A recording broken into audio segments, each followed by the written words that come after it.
Hello, welcome to the OSU Alumni Association's Travel Talk presentation, the 2021 Travel Preview, the Channel Islands with Lindblad Expeditions. I am Kate Sanders with the OSU Alumni Association and the Director for Alumni Programs and Alumni Group Travel. Some of you who are viewing today have traveled with us in the past, and some are brand new to the program. Welcome. Our travel program has been around for 30 years, providing group tour options for our alumni and friends of the university. We offer both exclusive departures and trips with a mix of alumni from OSU and other partnering institutions, such as USC, University of Washington, and others. Every year, we select between 30 to 40 tours from a variety of well-established and well-respected travel providers and promote them to the community. When tours sell well, a professor, university leader, or an alumni association representative joins the tour, providing additional educational content about the destination and the university. Not only is the bond with the university strengthened by sending a host, but they also assist with tour logistics and help ensure you have a great time. This year, we invited representatives from various companies to speak to you about the tours and why they are an Alumni Association partner. So far, we have heard from AHI Travel, Odysseys Unlimited, Go Next, and Orbridge. If you would like to review these webcasts, please visit osualum.com/travel talks and scroll to the 2021 Travel Preview header. Before we dive into today's webcast, I always love to give a short update on travel in general. Folks, we're nearing the end of this tunnel, and believe it or not, there's even a light. Yes, the COVID rates are unfortunately still rising, and we still have lots of restrictions as to where we can go, but the travel outlook is a bit better now that the vaccine is being rolled out, albeit slowly, but it's happening. It is projected that the general public will receive their first dose by the summer or possibly into the fall. We will have better estimates on this timeline even in a month's time as agencies refine their distribution processes and protocols. Will we continue to see requirements of negative COVID tests or a proof of a vaccine? Yes. You'll have probably seen in the news all airline passengers arriving into the US from other countries must have proof of a negative COVID test. Together, we will navigate that paperwork and requirements and get you out again and back home. Already, travel bookings in general are soaring for the late 2021 season and into 2022. And this is why we are here today, to tell you a little about what is in store for 2021 and beyond. Today, we're going to talk about one of our new tours for this fall and a very special travel provider, Lindblad Expeditions. I am personally very excited to introduce Lindblad to our community. Started in 1958 by Lars Erik Lindblad, Lindblad focuses on innovative and educational travel across the globe. They also partnered in 2004 with National Geographic to offer expedition-style tours. I have been looking to partner with them for a few years now, as their tours are some of the very best in the business with expert guides, ships, and outstanding customer service department. They think of every detail and ensure you have an amazing tour. Today, we are excited to have with us Karen Kuttner-Dimitry, Vice President of Affinity and Charter Sales, and Karen Kuest, Lindblad Expeditions Development Manager for North and Central America. Together, they are going to tell us about Lindblad, California's Channel Islands, and what to expect while on tour. Karen and Karen, welcome. Hello. Well, hello, and thank you, Kate, for that wonderful introduction and for bringing us on board today to join the OSU Alumni Travel Group. We are so delighted to be here, and thank you. That's just a lovely introduction. Oh, you're welcome. We're excited to have you. Have you both. Thank you. Yeah. And it's just really nice. I can see that the number of travelers in the participant list. And it's just great to see that you have a really great, strong group of people interested in learning about our programs. And we are excited to dive right in and show that to you. So I will, without further ado, jump right into this.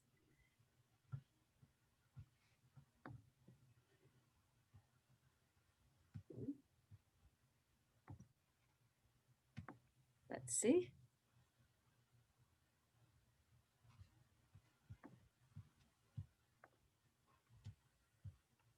Excellent. Well, although I don't know how many people have traveled with Lindblad before, what I'll do is start off by sharing a little bit about the company. And you did a great job, Kate, giving us a terrific overview and giving that. So we'll just kind of briefly share on that and then dive right into the program so everybody can get a really good sense of what we're going to do and what you'll get to experience.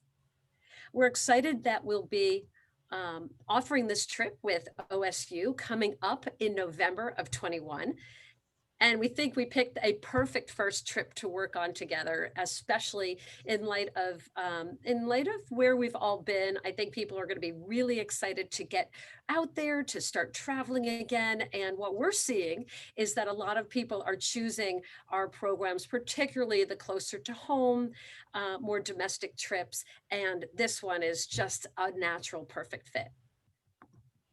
And you touched a little bit about our background, Kate, but just to give everybody a sense, you can see our history is long, it's rich. We've been in business for over 50 years and honestly can say that we are the true pioneers in expedition travel.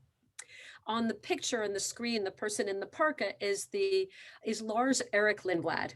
And that is Sven Lindblad's father. And Lars Erik has been one that has really been known to be the person that has opened up tourism in places like Galapagos, Antarctica, Vietnam, and more, and led some of the first US travelers to really take people to some of these really remote places in the world.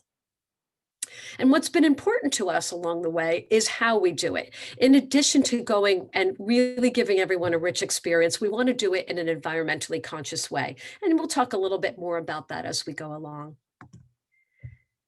A big part of our programs is our expedition team, and the experts we bring on board are just incredible, experienced, and seasoned at what they do. And we take great energy and effort in putting together and compiling a team that really represents a broad range of expertise, from ornithologists, botanists, geologists, marine mammalogists, and more. And by doing that, no matter who you're talking to on board, you're getting a chance to learn a little bit about the experience as well. But a trip wouldn't be the same if you didn't also have all the cool tools that you see. If you're watching National Geographic on TV or you're watching the channel, you know that we bring along a wide range of different tools. One of the tools that you can see in this picture is what we call the remotely operated vehicle. And it's really neat. You can deploy the camera underneath the water, and we take all sorts of different videos. And then we bring that back up and we capture this footage, and in the lounge and in the comforts of possibly having an appetizer or a drink, we will share everything that we've captured underneath the water, so that you're getting not just the experience on land, but you're getting the richness of underneath the sea as well. So Karen, real quick, that's going to be really exciting for the Channel Islands because it's a national biosphere, right? Marine reserve. It's going to make it, there's very few people in the world that ever get to the Channel Islands as it is. And then you capture not just what you're going to see when we're going to the different islands, but you're going to get a great sense of what it's like underneath the water as well. So yes, I'm excited about that for all of you that are listening in right now. Other things that we do though as well is we have an undersea specialist that uses an underwater camera that can share all their videos as well. We use a hydrophone, which gives you a chance to listen to the sounds of the ocean too, which is really one of my personal favorite things to do, because you can hear the sounds of the whales and hear the sounds of the marine life, which you would have no idea any other way. And the video microscope, of course, is a great chance to come back with small, interesting organisms and then bring it back and share that on a big flat screen TV that can be available for everybody to get a really great sense of what they're truly looking at and understand, and then interpreted by our team of experts as well. But not just that, in addition to getting a chance to see everything by the cool tools that we have, it's just a great chance to really use all of our kayaks, our zodiacs, our stand-up paddle boards, and a chance to just not just look at an island that you're seeing or take a walk, but really experience it from an eye level while also getting a chance to possibly get a little workout in if you'd like. We use bow cameras, and a video chronicler is really what we call a video producer. And that video producer takes footage of the entire experience. So if we have a great OSU alumni group together on board, we'll be able to capture amazing footage and interviews and experiences that you all had. So you don't have to use a video camera yourself if you don't want to, or if you'd like to, you can, but it's a chance that we'll capture that footage and share it with you and you'll have it available on a memory stick for those that would like that at the end of a voyage. Karen, that's especially great, especially when you're out on those kayaks and paddle boards. Not everybody wants to bring their phone or their cameras out on the water with them. That's right, Kate. And it gives people a lot of comfort to know that you don't have to do that if you don't want to. Many people enjoy that aspect of taking a lot of pictures and really incorporating video into their trip. And others, they want to sit back and just experience it. So it gives something for everybody. So. But along those same lines, we also have expedition photography. So whether you are a traveler that uses their phone and likes to take some quick snapshots, or those that have a deep passion and interest in photography, and you have a nice big long lens and you really are focused on it, we have something for everyone. And we have a photography component on every trip that we offer. And your particular trip will have a certified photo instructor. And he or she will be joining the program to share tips and hints along the way of what will make this trip special and what you might want to look at when taking photography, or different angles that you might want to look at. And you can see in the picture here that it's just very casual.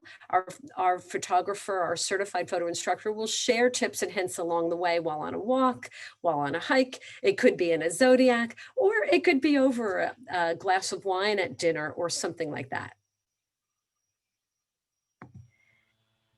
And now on to why we're here. This program is a really wonderful, great way for you to break back into travel. It's a 5-day, 4-night program and what we call Wild California Escape, the Channel Islands. And it's a program, frankly, that's in all of our backyards, but rarely does anyone get to see or experience it. So it's a very unique thing. I believe we're the only company, a ship expedition company, that's getting to do this. There are smaller yachts out there, of course, but we are the only kind of company taking people to this part of the world. And why it's so unique is really so many different reasons. But as you can see here in the map, the Channel Islands is basically a national park that encompasses just 5 really remarkable islands and the ocean environment surrounding it. And it's honestly one of the least visited islands and least visited national parks in the country. You won't find anything like it. And really, thanks largely to the fact that you can see as you look at the map that there are miles of ocean separating from island to island and from the California mainland, as you can see. The park is mostly underwater, which is also a remarkable and interesting aspect of it. And one of the things, and I don't know how many people on this call have been to the Galapagos, but they also refer to the Channel Islands as the Galapagos of North America, which I think will be very interesting for people to see, because it's very interesting because there are many species that are only found here on the Channel Islands that you can't find anywhere else in the entire globe. The Channel Islands is really honestly is the richest marine ecosystems of the world. And many of the unique species that you will see, the plants and the animal life, are endemic to the Channel Islands. Karen, really quick, do you mind going into slideshow mode so your image is a little bit larger on your screen? Sure, absolutely. Let's see. Over 2 more. There you go. Thank you. You're And then welcome. From but it's current slide. Yeah. thank you. Perfect. There, that may help a little bit. Thank you very Yes. much. Hey, you are good at this. That is how you do this. So some of the things that you will see that I just find so very, very interesting is you will see things that you won't find anywhere else, from the island fox to spotted skunk to who knew that there would be Santa Cruz sheep and bison and flora, including a really unique subspecies of Torrey pine. Interesting, the Channel Islands would also provide the earliest evidence, and we're going to talk a little bit about this, of human seafaring in the Americas. It's also the site of the discovery of the earliest paleontological evidence of humans in North America. So I'm going to share with you what I perceive as the 5 reasons I've put together of why I think we should all go to the Channel Islands. And I hope that we will all get there together in this course of this year. So you'll see them as we go along. But one of the top reasons is it is the world's largest sea caves that you will ever see. Number 2, there are staggering, and I'm going to say this again, I'm going to say it twice because it's so amazing. There are 2,000 species of plants and animals which thrive in the park. So I'm going to say it again, 2,000 species, that's amazing, in the park, and 145 species exist only here on the islands, and you won't find them anywhere else. Plus, for those that are birders, and there may be many, there are over 387 recorded species. Man, this area really is our own Galapagos, isn't it? It is. It is great.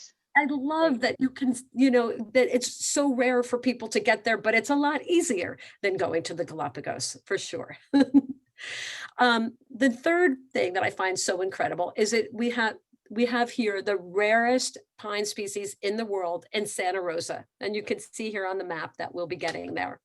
You can hike out to the base and get to the grove to see really one of the last enduring pine species.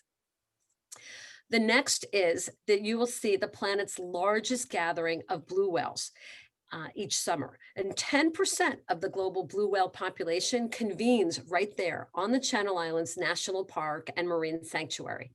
And throughout the year, you'll see 26 other species, including gray whales and humpbacks and minke and sperm and pilot whales and orcas. And you'll also see Pacific white-sided dolphins and Dall's dolphins and bottlenose dolphins. So it's a rich wildlife experience. And then what I alluded to early on, and I think it's going to be so incredibly interesting to hear from our experts on board, is just the fact that in 1959, archaeologist Phil Orr unearthed 2 thigh bones. Yes, 2 thigh bones were found here. And he knew then in 1959 that it was significant, and that those thigh bones were dated back to 10,000 years ago. But it wasn't going to be until 40 years later that it was discovered that it was more than 10,000 years ago. It was actually 13,000 years ago. And, I just the rich history of what we're going to see and experience as you step foot onto the islands, I think will make it absolutely extraordinary. And those are the reasons why I think you should go. But now what we're going to do is we're going to have Karen Kuest, who's our Expedition Development Manager for North and Central America, join us today. And Karen, she hails from the beautiful Pacific Northwest, maybe where some of you may live as well. And her travel just really originated back from her family, where they went and traveled on camping trips. And it led Karen to begin her career working as a nature guide in Alaska. So we'll have to ask her about that one time as well. Which has led her to just really get hooked on travel and just be able to share her joy of travel and share her passion for all of the regions that we go, which is why she's in the perfect role with us here at Lindblad Expeditions, because she has been one who single-handedly has worked and created this Channel Islands program. And we're thrilled that she's here with us today to share a little bit more about the details of each and every program. And Karen, welcome. Thank you. Good afternoon, everybody. I'd like to introduce you to the Channel Islands National Park and our itinerary. As many of you are probably familiar with Catalina Island and Avalon Harbor, but very few, I'm sure, like myself, were aware that there was a whole set of islands off the coast of California, and very few people get an opportunity to travel there. So we decided that we were going to develop an itinerary that would get us out there. And as Karen mentioned earlier, we're one of the few expedition companies that's allowed to cruise in the Channel Islands. There are a number of the larger ships that visit Catalina Island, but we're one of the only overnight ships that's allowed in the national park. They do have a day boat operator that will get you out there, and you can go camping and hiking, but more people they like the comforts of coming back to the ship and overnighting in a soft bed and having indoor plumbing, that sort of thing. So this is very appealing to a lot of people, the fact that you can go out there and overnight on the ship rather than camping ashore. So I'll start out by going over the itinerary with you briefly, and we'll start by having you arrive in Los Angeles, and we'll have a hospitality room available for you at a local hotel. Have everybody gather there, and then we'll transfer you to the ship where you'll board that afternoon. Once on board the National Geographic Venture, you'll get an opportunity to meet our staff and our crew. They'll introduce the captain and the mates and everybody on down the line, do a brief introduction of your itinerary and tell you what you're going to see and do, very similar to what I'm doing for you today. Then we'll serve you a drink and invite you out on the deck as we set sail from the port of Los Angeles and on our way to the Channel Islands. The first morning, you'll wake up just off of East Anacapa Island, and we'll take you ashore that day to go hiking in the morning and do some Zodiac cruises. We'll then go that afternoon to Santa Cruz Island. And this afternoon, we'll take you ashore. There's a number of different hikes that we'll offer. There's various degrees of difficulty, from easy to moderate to a little bit more strenuous. Santa Cruz Island at one time was inhabited by sheep farmers. So they had a whole number of sheep out there. So there's evidence of the ranches out there on the island. So you'll get an opportunity to see that as you're walking around. You also see some of the wildlife. The neat thing with the Channel Islands National Park, because there's so few visitors out there, the wildlife is not fearful of guests coming ashore. A lot like the Galapagos, where you can go to the beach and the wildlife's right there. Not quite as accessible on the Channel Islands, but still very much so. The Channel Islands the fox that live on the islands, which are endemic species to the islands, are not fearful at all of people, and you'll have a great opportunity of them coming up to you, great photography opportunities with them. I was telling the ladies earlier that when I was on the islands, I was trying to get a picture of the fox, and they're not shy. They come right up to you. And I had one that was getting so close that I kept trying to back up so my camera would actually focus on it. It was too close to me. So you have a great opportunity to see the fox, as well as other bird life and some other species that are out there on the islands. And like I said, we'll take you out hiking that afternoon with the various naturalists, and they'll go their different directions. So you're not feeling like you're in a crowd, and we'll have small groups going different directions. Then that evening, we'll come back on board. You'll enjoy happy hour with your fellow travelers, and then dinner, and then probably have some evening discussions in the lounge, and then enjoy the stars as we're sailing that evening on our way to Santa Cruz Island. The next morning, we'll wake up in Santa Cruz, and we'll take you ashore there. We have a number of different hikes here as well. The most strenuous being the hike out to the Torrey Pines, which Karen mentioned earlier. This is one of two groves of Torrey Pines that are still around in the world, the other being in San Diego. So you have a unique opportunity to travel out, to hike out to the pine trees out there. And it's about a 7-mile round trip hike. So this one's more strenuous. You're going up into the grove, so you're climbing an elevation, but you get an opportunity to see these twisted, gnarly pine trees with these softball-sized pine cones that are dropping down, and they collect in the crevasses, so you'll see these big rivers of pine cones going down the hillside. And then that offers stunning views of the island and all the other islands out surrounding it. Also, at both Santa Cruz and Santa Rosa, we have the opportunity to get you in the water to go kayaking, stand-up paddle boarding as well. Karen mentioned Santa Cruz Island. You have an opportunity to see some of the sea caves there. If conditions permitting, we'll get you in the water and kayak out by the caves, either with us or with a third-party operator. If with the third-party operator, we can get you a little bit closer because they're outfitted with the helmets and everything. With us, we're not able to go in there. So we will be working with a third-party operator, providing they're available at that time. I have to say, unfortunately, with way that things are with the travel industry right now and some businesses not making it, we're hoping that the kayak guides, everybody's shut down in California right now, so we're hoping that the kayak guides are there and available for us. But if not, we'll get you in the water with our own kayaks. But we will do that in Santa Rosa as well, and stand-up paddleboarding in Santa Rosa. And then the last day, you're in Santa Catalina Island. So we'll start out in the morning at Little Harbor, and here we'll take you ashore. This will be our one wet landing. Every place else will have dock or ladders ashore. This will be our one wet landing coming into Little Harbor.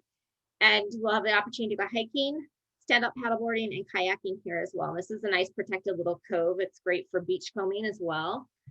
And then that afternoon, we'll come back aboard, have lunch as we set sail to Avalon Harbor. And here we'll have an opportunity to go ashore and go exploring in town by yourself. Go to the Wrigley Botanical Garden, to the Catalina Island Museum. There's a dive museum. This will be the one opportunity as well if you are a scuba diver to get in the water and go scuba diving with our operator there on Santa Catalina Island. The waters around the Channel Islands are crystal clear. From the zodiacs, from our ship, you can see down into the water, but to get underneath, your visibility is incredible. You'll get to see great kelp fields, the Garibaldis, the sea lions, the anemones, all sorts of spectacular wildlife under the water. That evening, we'll come back on board the ship and have our last night ashore, on board, I should say, with happy hour out on the deck and probably a little bit of a party atmosphere. And we'll set sail back towards Los Angeles, waking up the next morning as we're coming into the port of Los Angeles, where you then disembark and make your way back to the airport.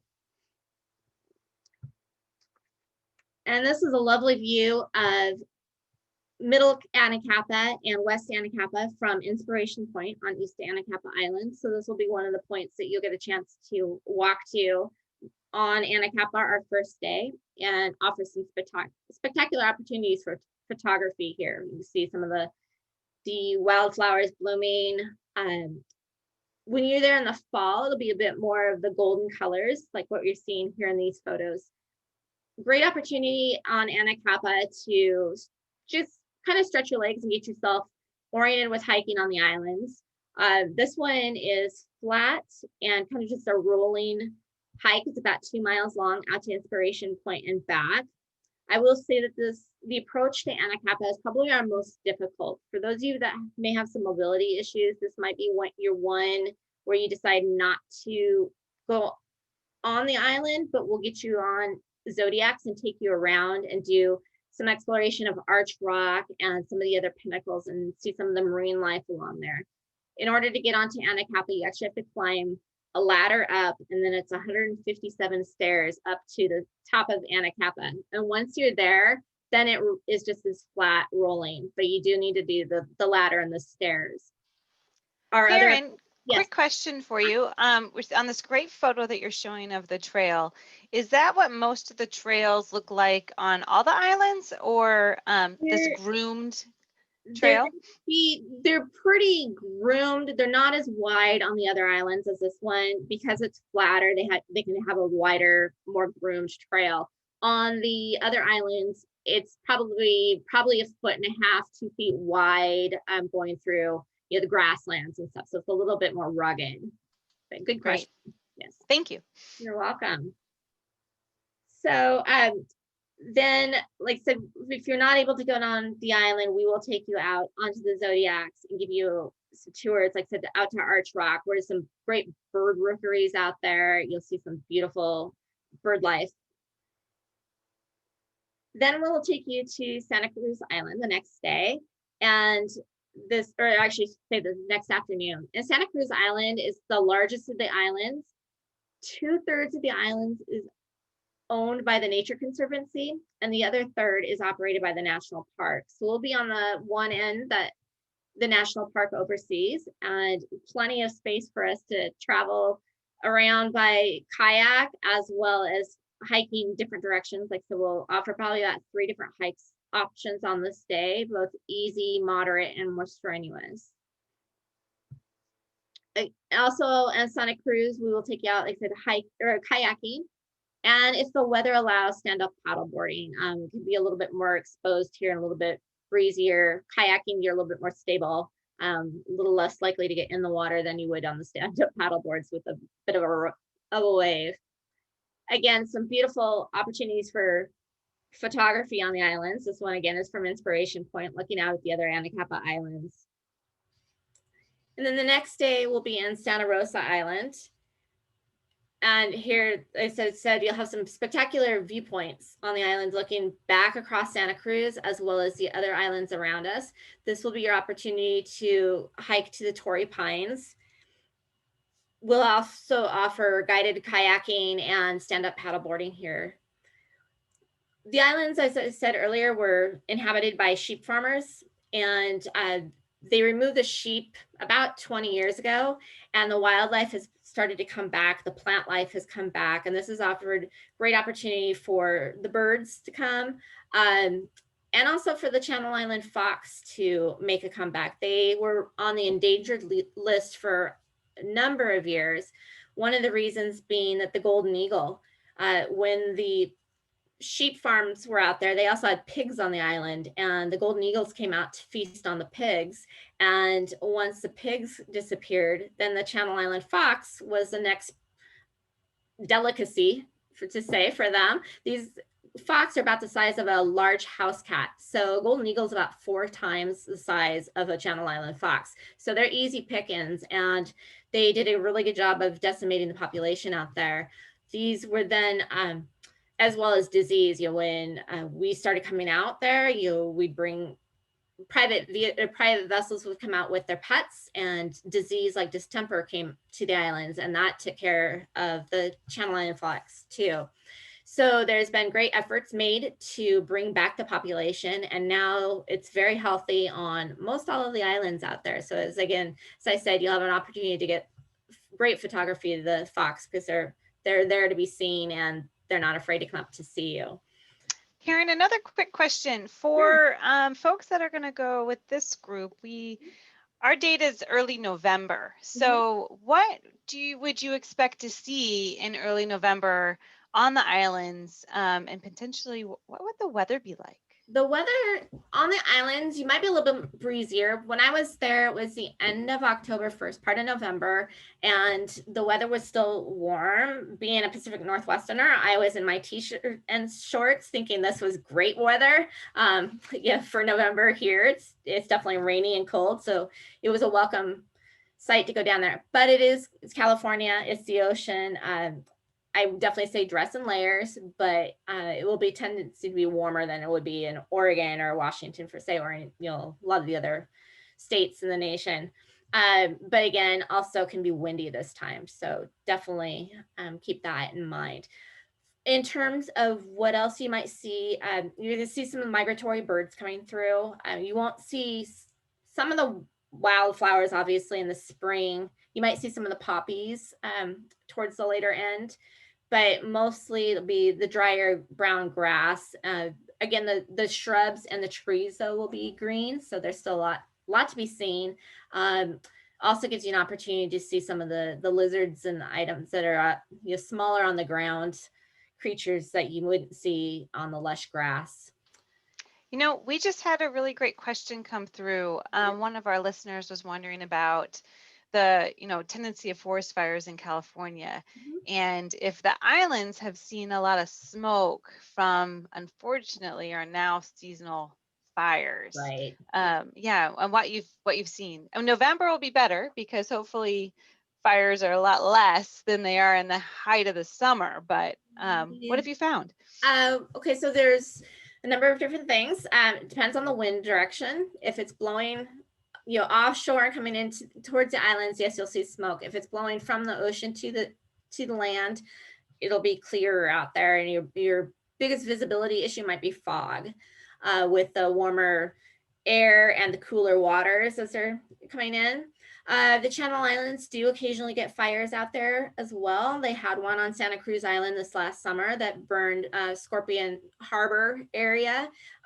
So that is a hazard, and you'll see warnings from the Channel Island, from the National Park Service will tell you if there's no fires out there, you know, and obviously no smoking on the islands, that sort of thing. There are the hazards, but usually more protected out there. And yes, visibility is usually better, but it depends on the winds. So, Thank you. you're welcome. So flora and fauna on the islands, Channel Islands, as Karen mentioned earlier, is home to over 2,000 species of plants and animals. 145 of them are found nowhere else in the world. So there are a number of endemic species there: the Channel Island fox, the spotted skunk, a couple reptiles as well.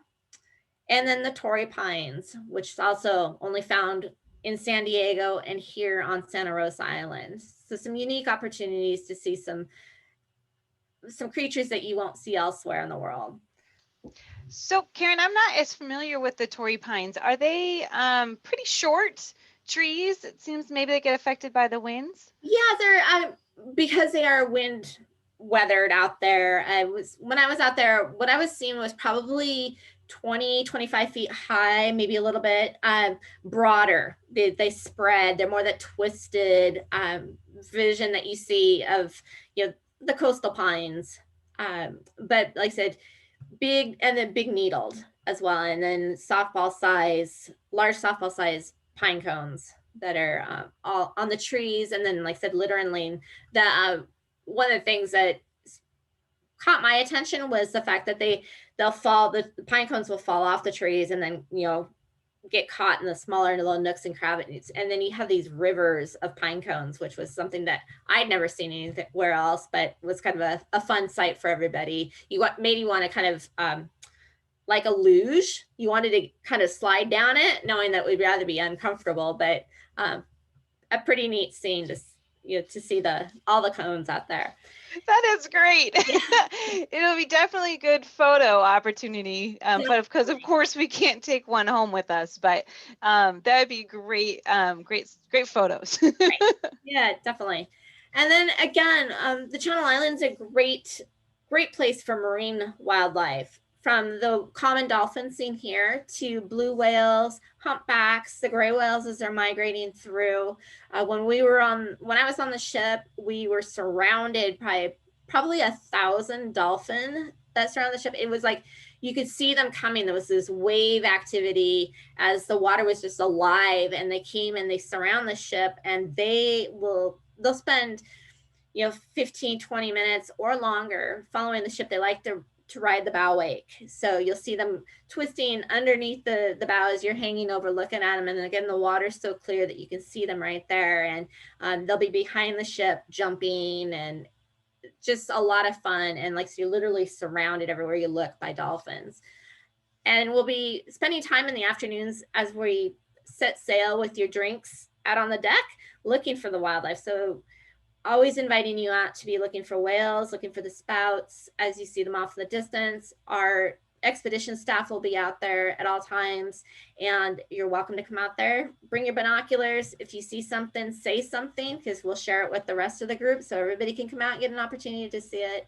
And if we can, we'll get as close as we can within regulations and guidelines of state of California and the marine wildlife representatives that say, we can only approach within, quarter of a mile, the wildlife for the whales, such, but we'll get as close as we can. We'll stop the ship and just drift and let the whales surround you and get as close as they want to approach us. So great opportunity. And the nice thing with the ships, the size that they are, and the National Geographic Venture, is you're down close to the water. So when you're out on deck and the whales come up, you're right there. You're close enough to, if they come up and spout or open their mouths to feed, you get the smell of their breath, and it's the most incredible experience ever. So I have never smelled their breath before. The rotting fish, you smelled whale breath, but that would be amazing. So I was on one of our tours in Alaska, and the guides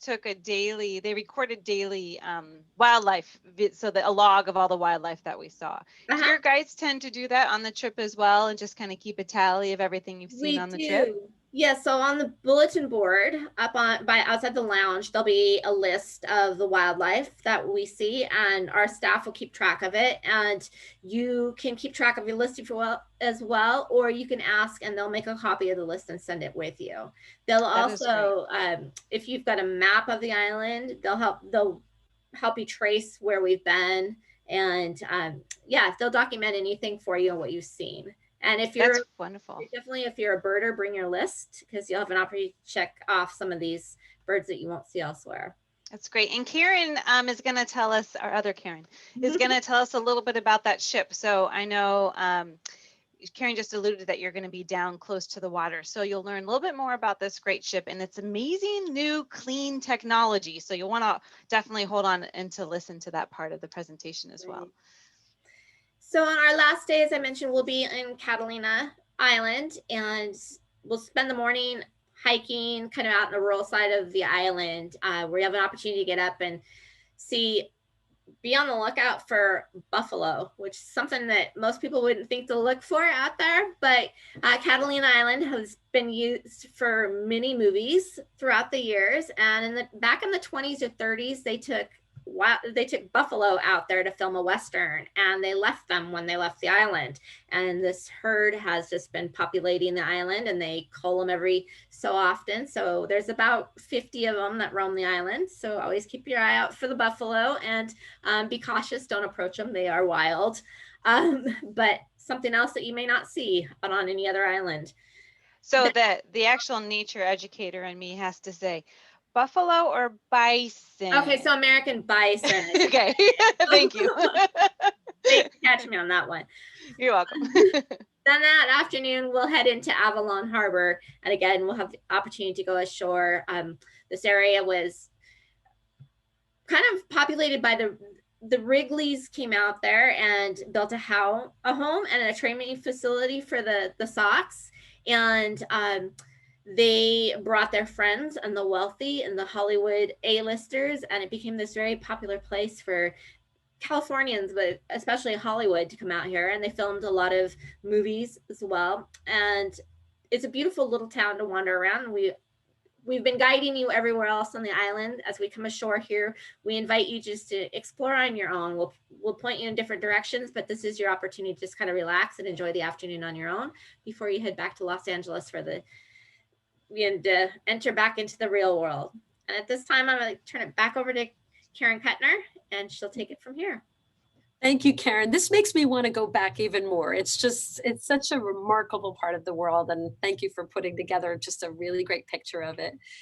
And now circling back to our home away from home, your fellow travelers will be together on the National Geographic Venture, which is a ship that we just launched in 2019. And she's built in the US, she's flagged in the US, she's 50 cabins strong. So it's a really ideal, intimate vessel, perfect for expedition travel, and a great chance to unpack once and get a feel for one of our newest ships in our fleet, US fleet. As you'll see in these pictures here, it's extremely comfortable. The dining room on the left-hand corner on your, or at least my screen on the dining room here, as you can see, is complete surround picture windows, so that no matter when you're dining, you can always get a chance to see out and look at the beauty around you. And you also have just all of the cabins are all picture windows or outside cabins, so that everybody can always see out no matter where you are. And a little bit about the other corner here, where you can see that we also have a fitness center. And that's just been a really ideal opportunity to have a chance for people who choose to work out, who would like to get a workout in. We have a wellness coordinator on board who not only will be running and leading fitness walks at various levels. If you're interested in a very fast-paced calorie burner walk, you can do it. If you're interested in more of a stroll with an opportunity to take some pictures and have it be more of a naturalist interpretation, kind of slower stroll, you can do that too. But we do have the fitness wellness director on board to both be involved with fitness classes in the morning for a nice stretch class, early riser class, as well as an opportunity to work out on your own. So That's great, Karen. Not all small ships have a fitness center. So that is amazing.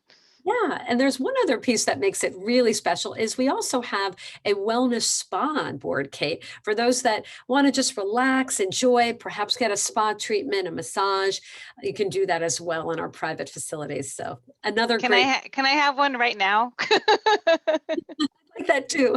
Yeah. And then our lounge. This is where it really all happens. It's sort of the heartbeat and pulse of it all. It's a chance to where we have everyday opportunities for presentations and talks. People gather here for whether it be for appetizers and cocktails or for a chance to just relax on your own. But we do have our experts sharing in the circle, we call a circle of truth here in the center of that lounge. And every angle, which you can see a little bit as you look closely, you'll see that there are large flat screen TVs all around the lounge. So no matter where you're sitting, you always have a view, because we do incorporate PowerPoint and presentations and video and underwater sea images on everything that we do as well. And here's a little bit about that wellness opportunities for, incorporating that into the experience, because it's really nice to relax and be able to do that all while on board the ship. And cuisine. This is a huge part of our experience. Everything we do on board on all of our ships is really incorporate local cuisine, buying locally, incorporating sustainable cuisine, buying from using of local farms, local wines, and making that a really rich part of the experience on board. So that is a real highlight to enjoy. And our chefs really take great efforts to capture the local cuisine as well. So what's included in this? Well, really, it's actually hard to spend money once you're on board. It's really, if I were to say it truthfully, it's more wallet optional, because once on board, it's everything. It's all the shore excursions, the activities, the meals, the expertise, the kayaks, the zodiacs, everything you can imagine is included. And that makes it simple and easy and a chance to unpack once and just really enjoy the experience. And that is a great overview of our of our experience. And I hope everybody listening can join us. I hope you'll think about it. Know that we're here for any questions that you may have. That was great. Thank you so much, Karen and Karen, for this wonderful overview. Now it is time for audience question and answer. So look at the bottom of your screen. You'll see a Q&A box. And you'll want to type in your questions right there, and then we'll go ahead and answer them as they come. But I have one to get us going. Our first one is, many of us are following in the news some of the issues with COVID and cruising. Yet today we are showcasing this wonderful trip, which happens to be on a ship. What would you say to those that are skeptical to ever step on a ship again? Kate, that's a great question. And I know that that is a very fair question, and one that probably people are thinking, well, why and how would I think about doing that? And we have taken incredible efforts to work on several different things. One is we have an expert team that we have put together that is headed up by our consulting physician, Dr. Lorber, who we have worked with for a good 30 years plus. And he has worked closely with the World Health Organization. We're working with the CDC. We're working with local government officials for every area that we're visiting. And we have a team of experts of marine operations and our expedition developers all working closely together to look at putting together best practices, best protocol that has really been an incredibly effective thing. And we have an entire manual of a safety protocol, which we can certainly share with everybody who's interested to see what efforts we're going through. In addition to that, we are also the first, and this is an unusual statement to make, we are the first disinfecting fleet. well, I almost said infecting. That's not it at all. We're the first self-disinfecting fleet in the entire industry. And what does that mean? We've implemented a system called ACT, or an ACT clean coat, which is a photocatalytic process that works with kind of illuminating, breaking down bacteria and viruses and mold and airborne illnesses. And it's basically, the best way I can describe it, it's kind of like an antibacterial spray. So imagining, this is really broken down. Imagining a spray which is transparent and odorless, and it's activated by light, and it can protect a room like an invisible kind of insulation. And it purifies and it deodorizes the air, and it works for up to 1 year at a time. And Wow. yeah, and what's interesting about it, I think it's really interesting, is that we implemented this system a year before the pandemic began. And we have already then had an effect, measurable results to prove and show that our initial pilot program has been really effective. So we put it in place originally just to, because on a ship, it is something to be aware of, and we are conscious of how, illnesses come about. And we put it in place for that reason. It's turned out to be an extremely effective, really valuable process that we have in place on all of our fleet. And we have been able to report a 50% decrease in illnesses. And we have that combined with all of the protocol that we have implemented in place. We feel really confident that we will be safe and that we will have a really strong, solid program. That is awesome. That's really great. So I don't see another question popping up. So that means that you both did an amazing job. But I always have questions, so I am going to ask another one. My other question for you is, of course, it's about the pandemic because it's all in our minds. And we all know that last year's canceled tours caused much strain on the tourism industry as well as our travelers. And Lindblad made great strides to offer refunds and even evacuate folks in some cases at their expense. And the way you handled travelers in the pandemic was admirable. You did an amazing job. For those who are listening today, do you mind telling us a little more about how you handled the crisis and what our travelers can expect going forward? Well, thanks, Kate. I think a lot of what we experienced really came down to communication, and we worked really closely with our travelers directly and with our partners like you, Kate. And we just really wanted to make sure that what we did was stay in very close touch with everyone, keep everyone up to date on the status of the program and if we could operate and how we were going to handle it. In all cases, on all of the programs that we did have to postpone, we had always offered anybody who wanted the opportunity to stay with us and travel with us again in the future with at the time we gave an incentive, a nice credit to join us and stay with us. And if they chose, we did offer a refund as well. We're also so aware that some people are not quite sure of what's the best bet going forward. And we want to make it extremely comfortable and so that everybody has peace of mind. And so what we've done now for all of our travelers is we've created a flexible cancellation policy, which has allowed in 2020, people could decide last minute to up to 24 hours in advance that they just didn't want to travel and they didn't feel comfortable. And we allowed them to make that decision. And then, they would have a credit to go with us in the future. And now for 21, we're doing something very similar. We're saying if you can book it and be comfortable. But if you get closer to the trip and you just don't feel like you're ready for any reason, you can postpone the trip up until 14 days before departure at this point. So it's Wow. really, we try to make it as comfortable for everyone as possible, and hopefully that will do so. That is amazing. We do have one question from Claudette. We have, she says there's 50 cabins. Does that mean 100 guests, or how do you work that out?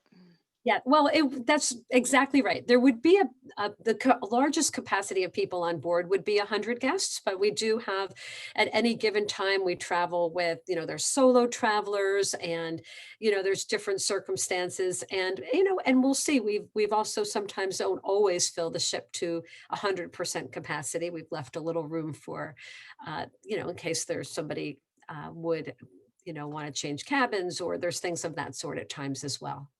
So yes, about 100 though, to answer your question. That's great. And then, yes, this trip would be a mix of Oregon State travelers as well as others on our departure date. So it'll be a mixed group. But if we do have an alumni association or university representative on the tour, they will be part of not only our group, but a lot of times what we like to do is when we have them to do a presentation, they'll present to just the whole ship because I mean, everyone likes to benefit from the knowledge of Oregon Staters. So I think that's really fun. We welcome them, Yeah. and I really look forward to a great leader on board from OSU for sure. Yeah, definitely. That's great. Well, I don't think there's any other questions, and we are nearing towards our hour timeline. So there's just a few more things that I do want to share with the group. So I'm going to go ahead and share my screen again here quickly. And then, so a couple of my tidbits that I love to share at the end of one of these presentations is reminders. And hopefully you can see that slide of the U.S. Travel Advisory and the CDC site for COVID-19. Be sure to check these two sites out before you go, no matter where you're going. You want to know your visiting country's policies and also the policies for returning home. And yes, this information is changing often and fast. And I do expect more changes in the future with our new administration. So be sure to check it out. Then some travel resources to be aware of on the front page of our website, osualum.com/travel. You will see links to each of our tour providers' safety guidelines. So right down here, it says COVID-19 safety guidelines. This is a little drop down arrow. Click on that and you'll see the safety guidelines for Lindblad and others. This site also is where you find out more detailed information on this trip as well as the brochure. Here on the left-hand side, we've got Ask Us buttons and travel talks and presentations and virtual travel resources as well. Our Travel Talks page, which is at osualum.com/travel talks, has recordings of previous presentations. This presentation will be posted there. And you'll see information on our new OSU in Oregon project, showcasing alumni-owned businesses and OSU-supported travel-related businesses in the state of Oregon. Most of all of our web pages have additional resources on the right column, such as travel tips and purchasing travel insurance. And don't forget our travel community on Facebook. Search OSU Alumni and Friends Travel Community and join the conversation. And so thank you so much, Karen and Karen, for this great conversation. It has been wonderful. I've learned a lot about our U.S. Galapagos Islands and definitely hope to see a bunch of Oregon Staters on the tour this fall. And well, if things happen, then we'll try it again another year. So, but thrilled to be here and really look forward to having you on board. Yes, thank you. Have a wonderful afternoon, everyone. Enjoy your day. Goodbye. Bye.